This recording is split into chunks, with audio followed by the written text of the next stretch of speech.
हरे कृष्णा सज्जनों, मेरा नाम साधना है और मैं उत्तराखंड के केदार घाटी से हूँ। सज्जनों, मैं अपने साथ हुई भगवान की लीलाओं का अनुभव आपके साथ साझा करती हूँ। आज इसी क्रम में भगवान की यह लीला है। 15 जून 2020 को हम आश्रम के अनुभव लेने के लिए गए। इससे पूर्व हमें आश्रम का कोई अनुभव नहीं था और हम आश्रम में गए ही इसलिए कि कुछ अनुभव हो आश्रम की लाइफ का। तो जब हम वहाँ पर गए हमें काफ़ी कुछ चीज़ें सीखने को मिली।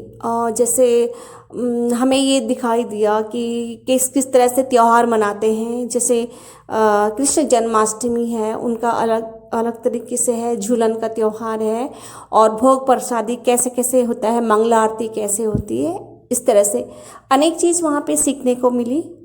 और उससे पूर्व मैंने 26 अगस्त 2020 को राधाष्टमी आई वहाँ पे, और इससे पूर्व मैंने राधाष्टमी कभी लाइफ में सुना ही नहीं था कि राधा अष्टमी भी होती है। फर्स्ट टाइम पे मैंने आश्रम में जाके सुना कि राधा अष्टमी मनाई जाती है। मैंने जीवन में पहली बार यह सुना राधा अष्टमी।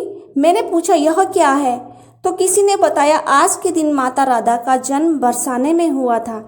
राधा अष्टमी कोरोना के कारण पहली बार आश्रम में मन रही थी। इससे पूर्व सदैव बरसाने में ही आश्रम के स्वामी जी मनाते आ रहे थे। राधा अष्टमी के दिन में अशुद्धि में थी। पूर्व में मैं आश्रम में रखी एक पेंटिंग को देखती थी जो भगवान जी के मध्य रखी हुई थी। ये थी प्रभु रामानुजम की।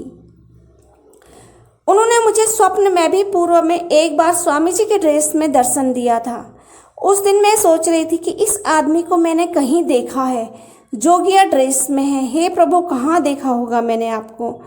तो मैं भूल गई कि इनकी पेंटिंग तो मंदिर के मध्य दिए के बगल में रखी है। जब मैं आरती में गई तब फिर जब नज़र पेंटिंग पर पड़ी तब याद आया कि अच्छा जी, आपने प्रभु स्वप्न में मुझे दर्शन दिए। अब राधाष्टमी का दिन आया। इससे पूर्व एक रात में पुनः रामानुजम प्रभु ने मुझे 25 अगस्त 2020 को रात लगभग 10 बजे दर्शन दिए। मैं सोने के लिए जैसे ही लेटी वैसे ही वो खुले आंखों में दर्शन देकर चले गए।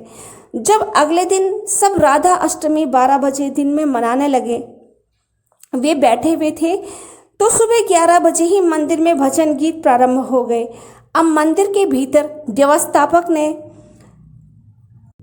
कान्हा जी और राधा जी को एक पर्दे की ओट में छिपा रखा था सजाकर, जो कि मंदिर के अग्रभाग में ही कृष्ण राधा जी की मूर्ति है।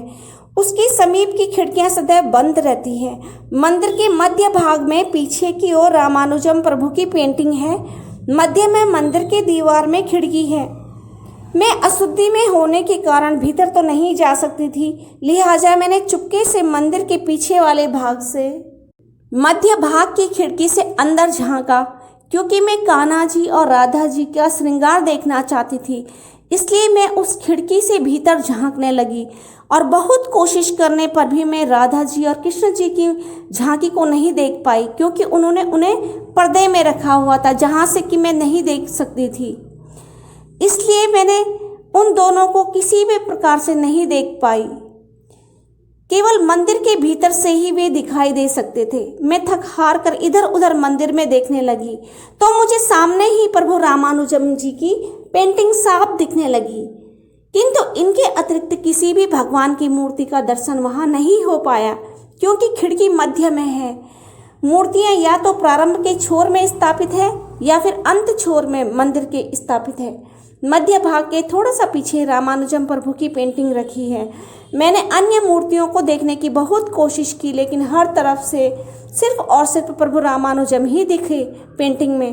तब मुझे मन ही मन हंसी आ रही थी कि तभी कल रात प्रभु आपने मुझे साक्षात दर्शन दिए। हरे कृष्णा हरि बोल। जय श्री राधे।